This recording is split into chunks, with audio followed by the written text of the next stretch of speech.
Olá a todas, a todos e a todes. Meu nome é Marta. Vou fazer minha autodescrição, que é importante para as pessoas que têm deficiência visual. Eu sou uma mulher preta, eu estou de turbante, que é uns panos na cabeça.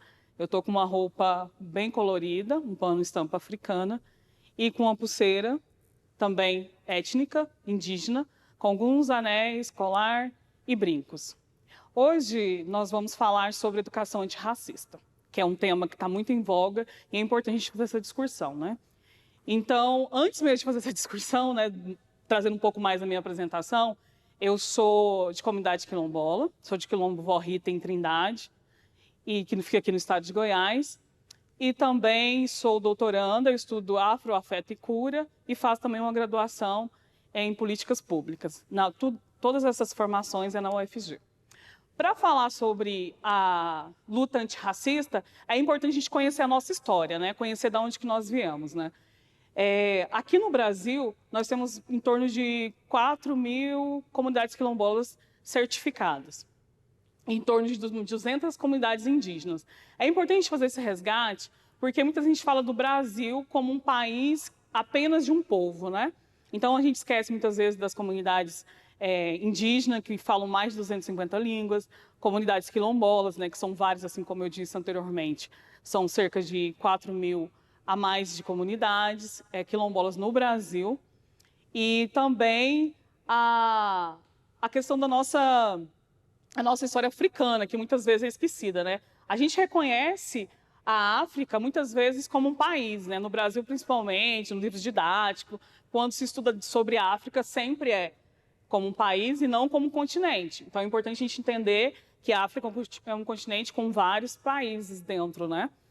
Então, por que a gente não estuda nas escolas sobre a questão da cultura, da história do povo negro?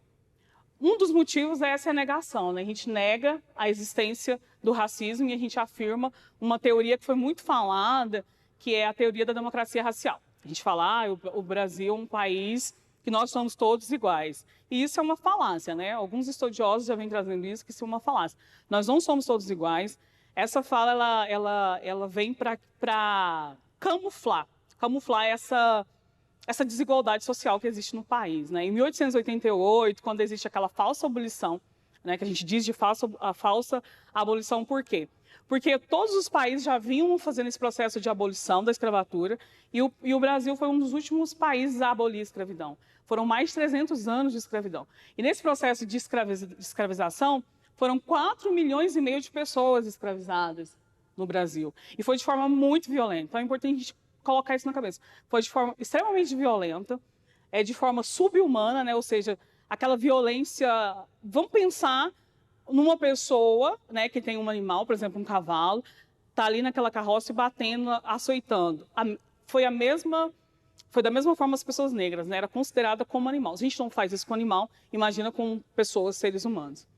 Sem remuneração, ou seja, trabalhando ali sem dinheiro, né, o tempo todo prestando um serviço violento mesmo de escravização.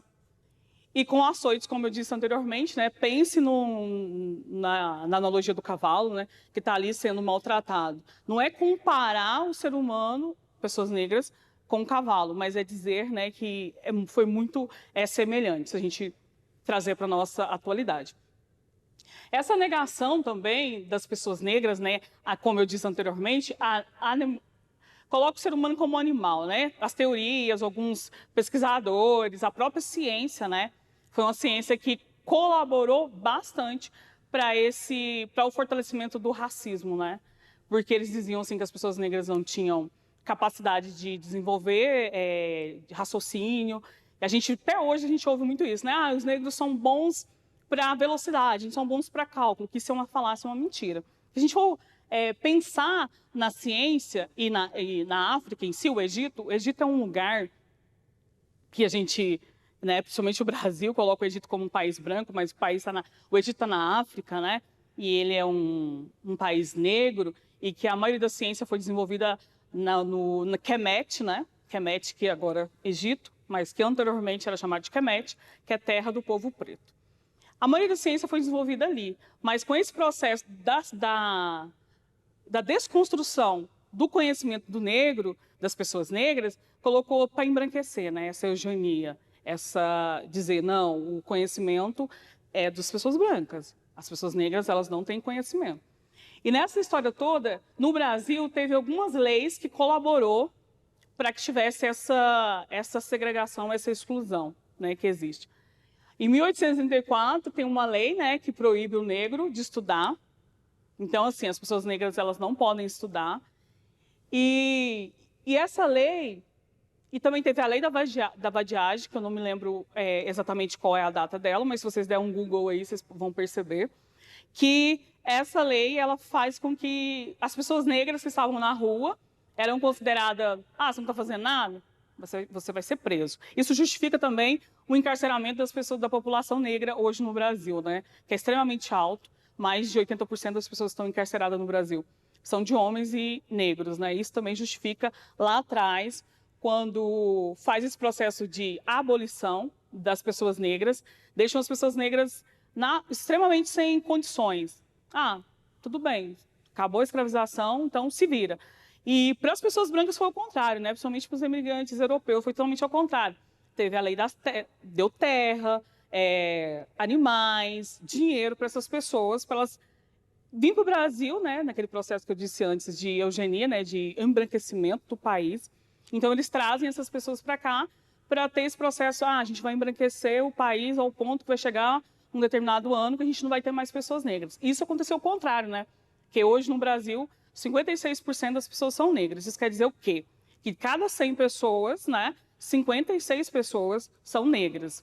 Né? Negros dentro da categoria pretos e pardos, que forma a categoria negra, né? Que tem muita gente, às vezes, faz essa confusão, né? Fala, pardo e negros. Não, a categoria é pretos e pardos que vai, né, dar a categoria negros. Então, todas essas leis que tiveram ao longo do tempo no país, né, no Brasil, desde 1888 até pouco tempo, fizeram com que excluíram negros dos lugares de poder. Fazendo uma pergunta para vocês, quantos professores negros vocês tiveram ao longo da sua trajetória escolar ou acadêmica? Quantas pessoas gerentes de banco, por exemplo, de lojas? Qual que é o lugar que a gente localiza as pessoas negras, né? Geralmente a gente localiza as pessoas negras sempre em posições de subemprego, né? Sempre limpando. E quando você vê uma pessoa em determinado espaço, você sempre questiona por que essa pessoa está aqui. Se tem um professor na universidade, ele é sempre questionado se de fato ele é um professor, né? Nos espaços que você vai, você sempre é questionado. O corpo negro sempre é questionado. É o lugar que ele está. Sendo que as pessoas brancas têm trânsito livre em qualquer espaço que ela quiser transitar, ela vai transitar. Então, tudo isso faz parte da estrutura do país, né? Estrutura no racismo. Quando a gente fala que o racismo é estrutural, a gente quer dizer o quê? A gente quer dizer que esse país, todas essas leis que eu trouxe aqui, ela colaborou para que o racismo foi criando estrutura, fosse criando camadas, para que os negros hoje, né, não tivessem um lugar, né, de igualdade. A gente também usa muito essa palavra, né? Somos um país igual, tal. Mas a gente sabe, nós sabemos que nós não somos um país igual. Então é importante que a gente pare com essa negação, a negação de que o racismo não existe, né? Quando a gente sai desse lugar de negação, principalmente as pessoas brancas, sai desse lugar de negação, aí a gente começa a questionar, a gente começa a perceber o que é que esse processo, né, todos que como eu disse anteriormente, de leis que colaborou para que as pessoas negras não tivessem em lugar de posição de destaque, né? Então, eu mesmo posso dar um exemplo disso, né? Tem vários lugares, eu faço várias oficinas de turbante, que são esses panos que eu faço, de bonequinhas Abayomi. E várias escolas que eu vou, vários lugares que eu vou, quando eu chego na escola, eu não sou considerada uma pessoa que vai dar a palestra. Eles sempre perguntam, cadê a palestrante? Por que eles fazem isso? Porque já está estruturado ali dentro dessa estrutura toda que foi construída de negação do negro estar naquela condição de uma pessoa palestrante que vai ali ministrar uma aula. Então, eu posso ser qualquer outra coisa, eu sou a faxineira, não que isso também não seja um trabalho digno, não estou querendo dizer isso, estou querendo dizer que sempre quando uma população está em um lugar de não destaque, né, sempre aquela posição de inferioridade, isso tem um problema, né, e é um problema sério. Então, para falar sobre essas questões todas, e principalmente mais recente, a gente vem falando também da luta antirracista, né? Então, da educação antirracista, porque tudo começa na educação. Lá na base, né, da criança, como eu falei sobre o exemplo do professor, né? O professor, quantos professor negro você tem? Se eu chego numa sala de aula e não vejo um professor negro, eu, enquanto uma pessoa negra, eu já começo a perceber que essa pessoa não se parece comigo. De repente, todas as pessoas que estão na minha sala junto comigo são pessoas brancas. Então, assim, é um espaço que não favorece a diversidade e o diálogo, né? E essas pessoas ainda reproduzem o racismo. Porque quando a gente tem uma estrutura, essa estrutura ela é repetida várias vezes, né? É repetida pelas crianças, repetida pelo professor, né? Então, muitas vezes, o professor repete aquilo, o aluno repete, e isso reflete na educação, na autoestima da criança, no aprendizado da criança. Tem uma pesquisa que fala que as crianças negras, elas são menos beijadas na sala de aula, ou né, tem um afeto muito menor do que uma criança branca. E a gente sabe, né, que toda a afetividade ela é importante para também o desenvolvimento da criança no decorrer da vida, né? Tem um pesquisador, o Muniz Sodré, ele é um homem negro da comunicação e também antropólogo, ele vai falar que a televisão, a mídia, a escola, todos esses espaços, né, essas estruturas assim de poder, ela está para o negro assim como o vampiro está para o espelho. Você olha e não vê uma imagem. Então, a mesma coisa. Se eu ligo a televisão e não vejo pessoas negras, eu vou criar essa distorção, né? Eu olho para a TV, não vejo uma pessoa negra, vejo só pessoas brancas. Então, vai gerando também uma baixa autoestima na população negra, porque eu não me vejo representada nesses espaços, né? E esses espaços colaboram com a educação também. Quando a gente liga a TV, por exemplo, está contando uma história do Egito, por exemplo, você vê que os personagens, a maioria, são brancos, não são personagens negros. Por que não são personagens negros, né? Por que a sociedade, que essas indústrias ainda colaboram para que colocam o negro nesse lugar subalterno? Com a questão do antirracismo, né, que vem tendo um movimento muito forte, principalmente no movimento negro, que em 2003, né, ele faz uma discussão e aprova uma lei 10.639 em 2003 e a lei 11.645 em 2008, né, que essas leis são leis que obrigam, né, o ensino da história da África e indígena no país.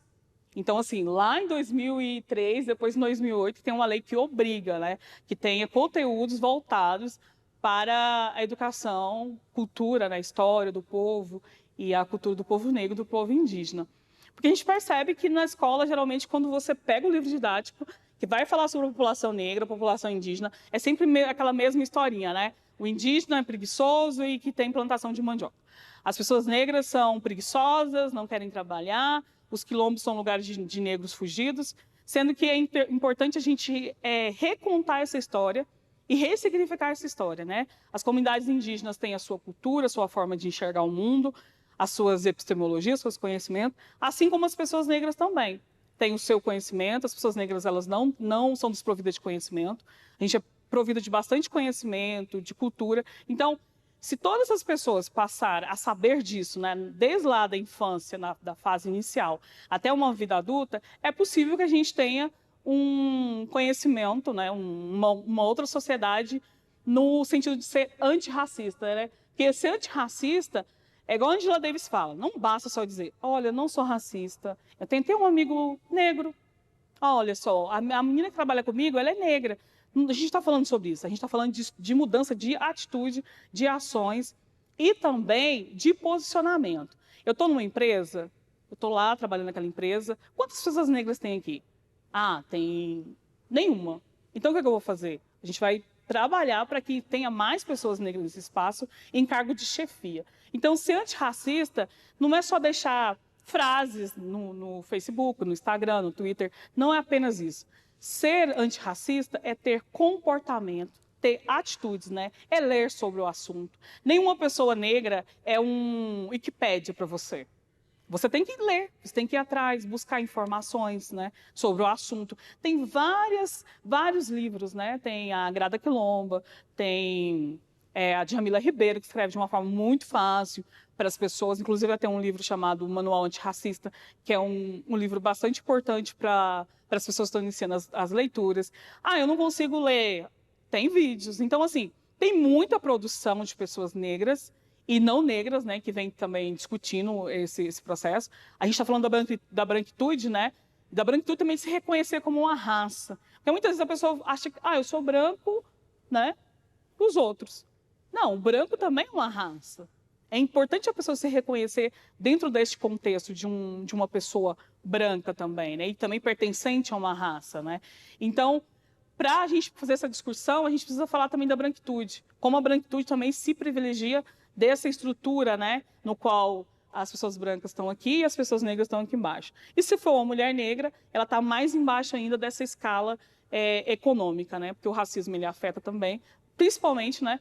A questão econômica das pessoas no Brasil. Falando em branquitude, é importante a gente falar da branquitude acrítica e da branquitude crítica. A crítica é aquela que ela não admite. Ela fala, não sou racista, ela continua tendo os seus mesmos posicionamentos perante a sociedade de uma pessoa racista, não quer ter a mudança. E a branquitude crítica é aquela que reconhece, sim, os seus privilégios, reconhece que dentro desse processo histórico elas tiveram um privilégio lá atrás, né, que foi terra, que foi condições para que ela chegasse até aqui. Então, ela reconhece e ela vai junto para a luta. E junto, lutar. E junto é muito diferente de fazer a luta para o outro, né? É fazer a luta com. Porque muitas vezes as pessoas brancas, elas querem, eu sou antirracista, eu não sou racista, e quer o tempo todo falar em nome desse grupo, né? Então, a gente não fala em nome nem de pessoas indígenas, que as pessoas indígenas têm voz e sabem muito bem o que elas querem, as pessoas negras também, e também as pessoas ciganas, né? Porque e outras minorias mais que a gente pode acrescentar, né, no nosso país. Mais uma vez, a gente é um país de pessoas de multiplicidade, não tem problema nenhuma pluralidade no Brasil, porque muitas vezes a gente fica aqui nós temos apenas pessoas misturadas. Não, nós temos bastante grupo de pessoas indígenas, como já foi dito lá no início, pessoas negras diversas, né? Porque muitas vezes coloca as pessoas negras dentro de um grupo só. Nós temos pensamentos diferentes, nós temos posicionamentos diferentes, né? Nós temos várias questões que não... E também falamos de vários assuntos que não só de racismo. Então, muitas vezes a gente fica nesse movimento só de falar, as pessoas negras só falam de racismo. Não, nós falamos também de vários outros assuntos, produzimos vários outros conhecimentos, né? O racismo, ele permeia a nossa vida, porque o tempo todo ele nos afeta, né? Tem uma psiquiatra, que é Maria Lúcia, que ela vai falar que o racismo é como se fosse um luto, né? Você não cura ele, se você não sara ele não tem um... Porque quando você está saindo de uma situação racista, você já está em outra situação racista. E eu, como passei por uma situação de luto pouco tempo, eu posso confirmar isso que ela traz, porque quando você perde alguém da sua família muito querido, você sente o seu corpo pesado, o corpo, você não tem muito ânimo, né, para fazer as coisas. E o racismo, quando a gente passa uma situação de racismo, que eu já passei por inúmeras situações de racismo, a situação é a mesma. Você se sente um pouco cansado, você se sente desanimado. Então, isso repetindo várias vezes, isso gera o quê na pessoa negra? Doenças psicológicas, né? Porque ela vai passando várias vezes por esse processo de luto que não tem fim, que vai gerando nela uma ansiedade, né? Problema psicológico, são várias questões. Então, para as pessoas brancas que querem colaborar na luta antirracista, é importante pensar nisso, né? Eu estou numa situação, estou vendo que determinada pessoa está sendo racista na sua fala, na sua forma, no seu jeito, no próprio expulsar as pessoas dos espaços, né? Que quando a gente está falando de racismo, a gente está falando de racismo institucional, racismo ambiental, racismo recreativo. Todas essas palavras, né, que vão criando outras, ramificando em institucional, ambiental, recreativo, vem da mesma base, né, que é excluir as pessoas dos espaços. Né? A gente vê muito aqui, somente no estado de Goiás, essa questão da população negra está nas partes periféricas, e nas partes periféricas normalmente são depositados dejetos, né, da cidade, lixo, essas coisas da cidade. E a gente também pode ver no Brasil afora essas enchentes aqui no nosso estado. A gente viu muito bem isso com os calungas, né? Então esse desmatamento para plantação de soja, né, que é dos grandes latifundiários, essas questões todas, isso tudo interfere na vida das pessoas negras, mas também na vida das pessoas brancas, né? Então, a luta antirracista, ela não é apenas minha, que sou mulher negra, ela é de todos nós, ela é da sociedade, porque não adianta eu fazer a minha parte no sentido de falar, de fazer as denúncias, se as pessoas brancas também não fazem esse processo de estar junto, de pensar, de refletir, de entender que tem alguma coisa errada e que é importante errado, que é muito importante que a gente ressignifique, né, a nossa história, para a gente ter um Brasil de fato, que a gente possa se orgulhar de um país no qual nós vivemos. Porque até então, com essa quantidade de pessoas que foram escravizadas no Brasil, né, essa quantidade de leis que foram feitas para que a gente não tivesse acesso. E quando tem as leis que propõem a inserção do negro no espaço, como, por exemplo, as leis de cotas, né? As pessoas elas discutem bastante a lei das cotas, dizem que não são legítimas, que é um privilégio, mas se esquece que lá atrás, em 1889, 1900, já existiam essas leis, né? Que é a lei de lei da terra, lei dos bois, né? Aqui na UFG, na Universidade Federal de Goiás, até 1987, a lei do boi ela vigorava, né? Que era a lei de cotas para estudantes de filhos de fazendeiros, que no caso privilegiava, né, apenas as pessoas brancas a fazer cursos de medicina, veterinária, agronomia. Tanto é que até hoje esses cursos ainda continuam extremamente elitizados, né? São mais pessoas brancas do que pessoas negras, né? Agora com ações afirmativas a gente consegue perceber uma inserção um pouco maior das pessoas negras na universidade, né? Então, isso é extremamente importante, e quando você entra na educação, que é o tema que a gente está falando, né? Na educação antirracista, isso é muito importante porque dentro da universidade a gente vai tensionar a educação, tanto a educação dentro quanto fora. Imagina um aluno chegar dentro da universidade, um aluno negro, um aluno indígena, chegar dentro da universidade o tempo todo sendo reproduzido uma educação eurocêntrica, uma educação branca, né? E essa pessoa, quando ela chega na comunidade, como que ela vai lidar com os conhecimentos da comunidade se o tempo todo ela traz apenas um conhecimento eurocêntrico? Então, assim, dos grandes movimentos da comunidade negra, do movimento negro, é nesse sentido. A gente precisa ressignificar o currículo escolar, no sentido de mais conhecimentos indígenas, mais conhecimentos negros, até porque o médico, quando ele chega numa comunidade, ele já tem um conhecimento prévio do que é a comunidade, a gente vai evitar vários erros, principalmente a violência, né, epistêmica, que a Sueli Carneiro vai falar sobre essa violência epistêmica, né, que é justamente vou dar um caso da violência obstétrica, né, ou até mesmo dentro da universidade, quando você se depara apenas com autores brancos, você não tem nenhum autor negro, e quando tem esse autor negro, ele é tirado de contexto, ou então ele é embranquecido, né? Schulte Hall, por exemplo, que é um pesquisador negro, ele constantemente é tirado da sua negritude, né? Algum momento viram um livro Identidade e Cultura dele, uma foto, e falou, nossa, o Suchal é um homem negro. A gente percebeu o quanto é o espantamento das pessoas em olhar para uma imagem de um livro e não reconhecer, como se um negro não pudesse ter produção de conhecimento. Então, assim, eu trago para vocês, né, desde o início eu estou falando sobre isso, essa reflexão, né?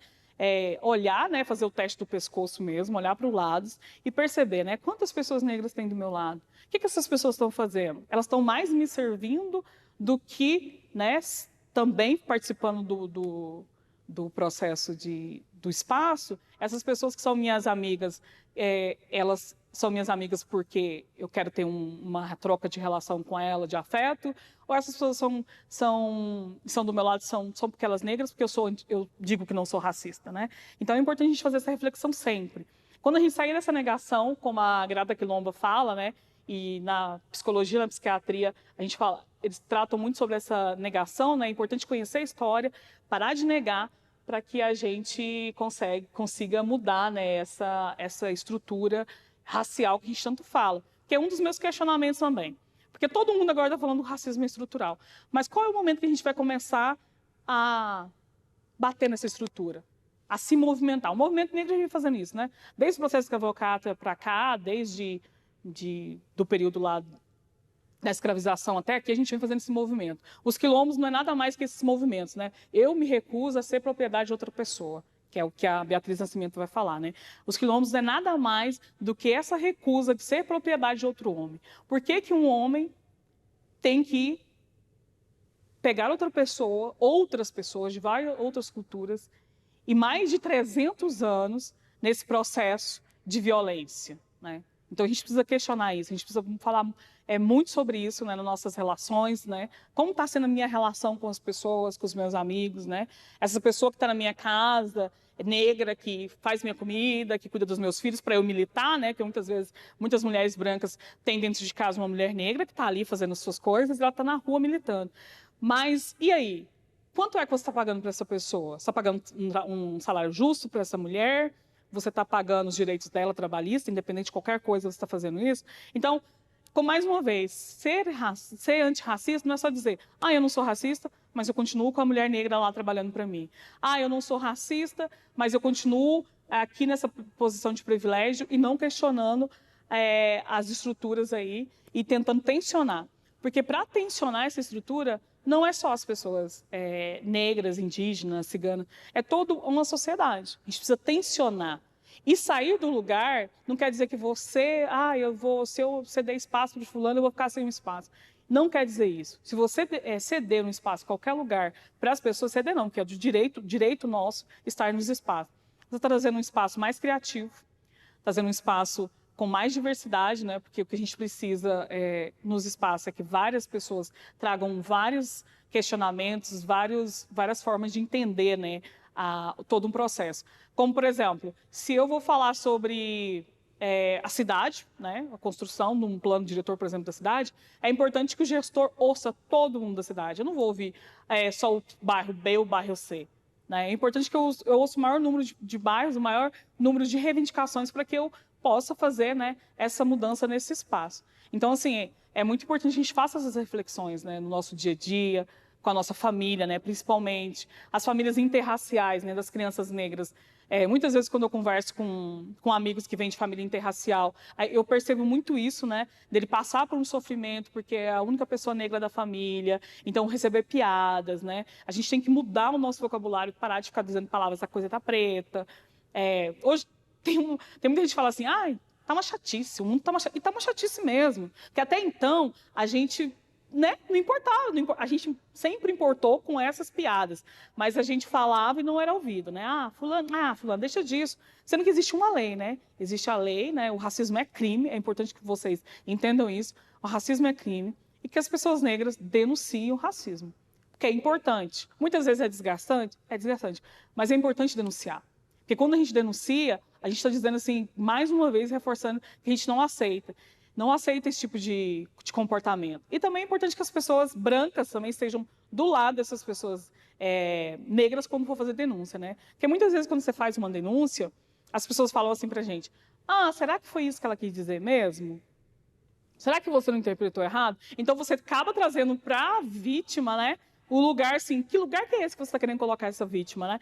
Que ela não entendeu muito bem, que a pessoa não quis dizer aquilo, né? Que ela quis dizer outra coisa. Mas qual é a outra coisa que ela quis dizer, né? Então é importante a gente não ficar dizendo para as pessoas negras, não é isso. Acolha, ouça. O que a gente precisa é uma escuta, mas desde que essa escuta seja uma escuta também ativa, não aquela escuta reativa, né? Eu já falo, já. Não, é uma escuta que você ouça o que a pessoa está dizendo e diga, vamos lá junto, que eu estou junto com você para fazer essa denúncia. Porque quando você chega na delegacia, que mais uma vez, a maioria das pessoas que estão ali trabalhando são brancas, ela vai tirar você, né, do seu plano, né, do seu direito de fazer a denúncia.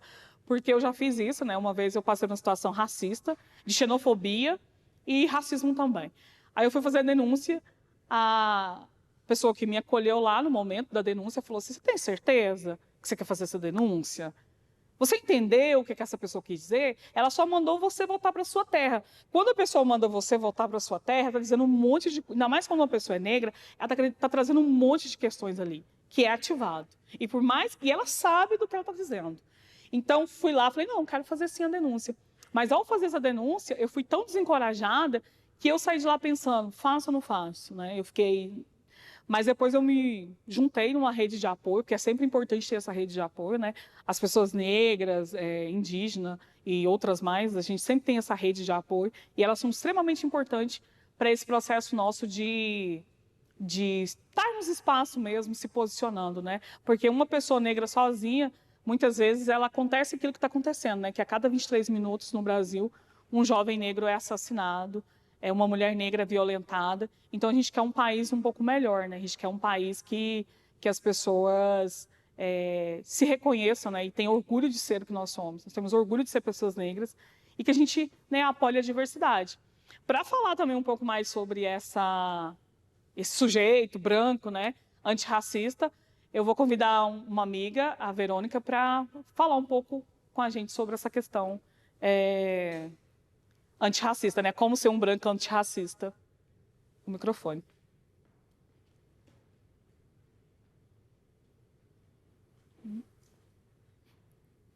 Olá, pessoal. Oi, Marta.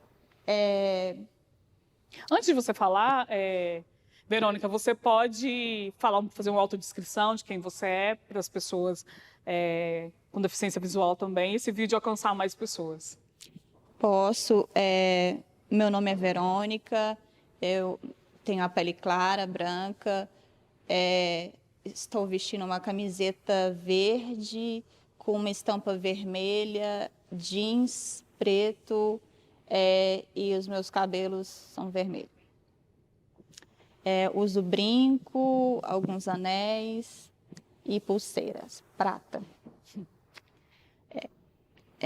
Então, eu faço ciências sociais, com habilitação em políticas públicas na UFG, sou militante pelo Diálogo e Ação Petista e a ação antirracista,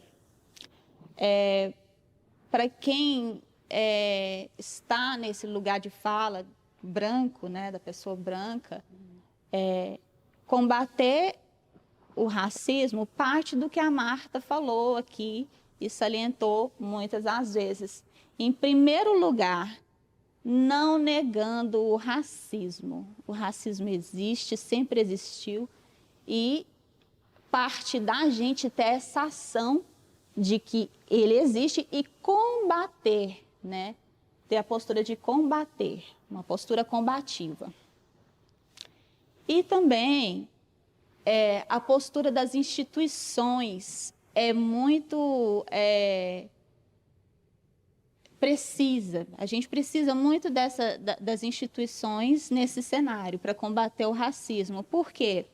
Está tendo representatividade das pessoas negras nas instituições, bem como a Marta salientou, um professor, quando o aluno negro, a aluna negra está na sala de aula, o professor é negro, tem algum professor negro na escola, está tendo essa representatividade, né? E o diálogo, como né, Marta? Uhum.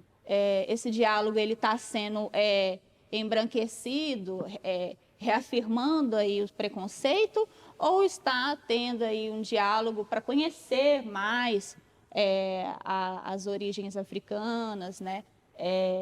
E toda a cultura?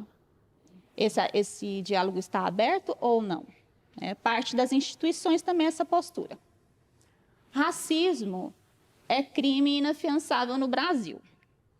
Logo, a gente questiona o sistema penal. Marta, se tivesse um levantamento hoje de quantas pessoas presas por práticas de racismo no Brasil, a gente teria quantos presos? Né? Uhum. Então, parte de a gente ter essa consciência de se questionar o porquê que não tem tantas pessoas presas hoje, sendo que a gente diariamente vê centenas de ataques, né? À comunidade negra, à comunidade indígena e as outras comunidades, e não vê punição, né? Então, e por que você, que é uma mulher branca, que está aqui conversando com a gente, por que você, mais assim, prático mesmo para a gente, por que não existe essa punição? Quais são os motivos que faz com que alguns processos não encaminhem que mais pessoas... Você trouxe uma coisa muito importante, porque tem pessoas negras que são presas por coisas muito simples. Ela comprou um pão, que você comentou comigo agorinha, falando sobre isso. A pessoa comprou um pão, ela comprou, ela não pegou isso. E mesmo se tivesse pegado aquilo, ninguém tem o direito de fazer justiça. Porque teve aquele caso do George Floyd nos Estados Unidos, no qual o policial sufoca ele, e eu estou vendo uma prática muito recorrente nos vídeos dos policiais, ou então qualquer outra pessoa que está ali na segurança, de querer fazer a punição e de vir no pescoço da pessoa e tentar sufocar ela, em vez de fazer o procedimento correto, que é levar ela para a delegacia, caso ela tenha feito aquilo, né? Então, assim, por quê? Por que isso ainda continue na nossa sociedade? Por que as pessoas brancas não se posicionam, né? A gente está falando agorinha mesmo sobre um movimento que teve aqui em Goiânia, sobre a morte do Moser, aquele congolês, né? Que teve, acho que no Rio de Janeiro, não é? Se não me engano. Foi no Rio de Janeiro, no bar Tropicália. Isso, que teve essa violência toda. E aqui em Goiânia teve um manifesto e a gente não teve adesão das pessoas brancas. Por que fazem? O que falta para as pessoas brancas, né? Assim, ou não sei o que falta, porque na sua concepção, na sua maneira de pensar, para que essas pessoas continuem ainda não querendo enxergar, né? Porque colocou uma venda nos olhos, não quer ver, porque muitas vezes o privilégio acaba cegando. Para você, enquanto mulher branca, todo esse processo antirracista, né? Que vem se posicionando como uma mulher antirracista, por que essas coisas ainda continuam acontecendo? A gente tem que aprender a se colocar no lugar do outro, primeiramente, né? Sair desse lugar de privilégio e ver, se colocar no lugar do outro, ter empatia, respeito, né? E aí, para combater o racismo, né? Ou, no mínimo, romper com essa estrutura posta, né? Então, parte daí, da iniciativa de se colocar no lugar do outro. Então, a gente estava falando sobre o caso do Moser, né? E aí, o que nos faz voltar de novo os olhos para as instituições. O bar Tropicália tomou a postura de empregar imigrantes, né? Na verdade, a prefeitura, né, deu autorização para que a família pudesse gerenciar esse quiosque. Isso, e assim promovendo inclusão, né, dos congoleses e dos imigrantes. Uma suposta inclusão, né? Porque é justamente isso. É interessante você ter trazido essa fala, porque muitas vezes a gente fala sobre a questão antirracista e isso é uma ação paliativa. Ela não resolve o problema em si, que o problema está lá dentro, né? A gente pode pensar, por exemplo, no abacate, que no meio tem a semente. Para você acessar a semente, você tem que abrir aquela camada para acessar a semente. E o racismo é a mesma coisa, a gente não acessa. A gente faz atitude paliativa, né? Que muitas vezes é isso. Teve uma atitude racista no Carrefour, a gente chama quem? A gente chama uma pessoa negra para vir cá dar consultoria. Mas o que eu acredito, eu não sei se você vai concordar, essas pessoas têm que estar ali independente de uma ação violenta que teve ou não. No Carrefour tem que ter pessoas na gerência, muito antes do caso de racismo. Sim, justamente. Né? A família congolesa que está aqui no Brasil e outras famílias mais que estão aqui no Brasil, por exemplo, uma pessoa que vem para o Brasil que é branca, ela não passa as mesmas violências que uma pessoa negra passa. Inclusive, ela tem emprego, ela já chega com garantias, assim como lá em 1889, 1900. Então, assim, parece que as coisas continuam se repetindo, né? A começar pelo recebimento ali na estrangeiria mesmo, né? Nos aeroportos. Uhum. Uma amiga, ela é de Beni, e aí ela falou que recebeu o amigo dela no aeroporto, mas que ele demorou muito por conta do serviço de imigração que estava recebendo, porque foi revistar mala, revistar... Então, assim... Se fosse um branco, um europeu chegando, seria esse mesmo recebimento? Se fosse um empresário, se fosse alguém trajando, né? Obviamente, né? Não, a gente sabe que não. Por isso mesmo eu coloquei essa questão deles empregarem a família do Moser e ter essa postura, mas não é que eles estão sendo... promovendo isso, não estão sendo antirracistas e nem promovendo a inclusão. É importante a gente frisar isso aqui. Essa postura tem que ser tomada pelas instituições antes de que algo aconteça, igual a morte, precisou a morte do Moser, da maneira que foi, para eles tomarem uma postura assim. Então, não é bem isso. As instituições têm que ter postura de promover a inclusão, empregar, né, pessoas negras, empregar na gerência, diretoria. O judiciário. Alguém me fala um judiciário dessas instituições nossas governamentais que tenha um juiz negro, uma juíza negra? Eu queria chegar nesse assunto também que você trouxe ele, porque quando você estava falando sobre instituições, eu estava pensando muito no judiciário, porque é lá que as pessoas, que chegam os casos, né, de racismo e tudo mais, todos os processos chegam lá. E muitas vezes os processos das pessoas negras, elas ficam ali, e mesmo provando que essas pessoas, elas não têm nenhum crime, que elas não cometeram nenhum crime, ela ainda fica muito tempo presa, né? E quando são uma pessoa branca, por exemplo, teve recentemente um senhor que quebrou praticamente o aeroporto todo. Não aconteceu nada, eu pago. Sempre tem a questão do econômico, né? Eu tenho dinheiro, eu pago pelo que eu fiz, né? Então ele tem a liberdade, o branco tem a liberdade de acessar todos os espaços, de quebrar o que quiser, eles acessam todos os espaços. E as pessoas negras, quando ela acessa um espaço, mesmo com medo, né? Porque você vai para os espaços com medo, né?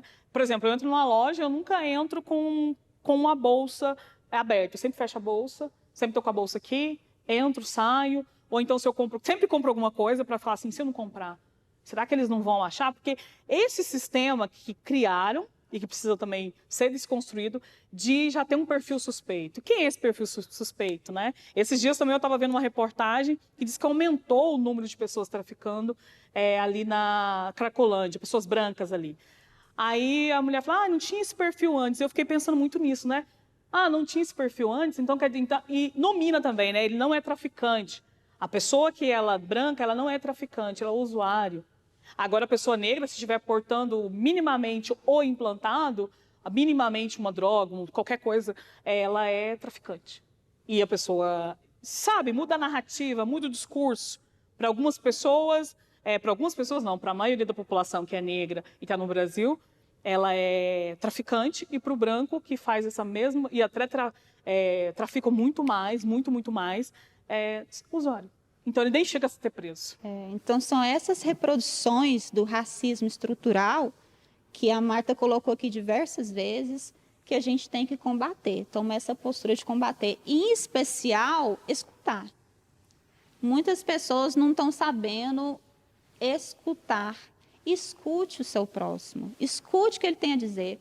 Hoje mesmo, eu estava indo de encontro a você, né? E um senhor passou por mim para pedir informação. Então, assim, escute o seu próximo. Ele só queria informação, onde era uma agência bancária. Então, escute, né? Coloque nesse lugar do outro.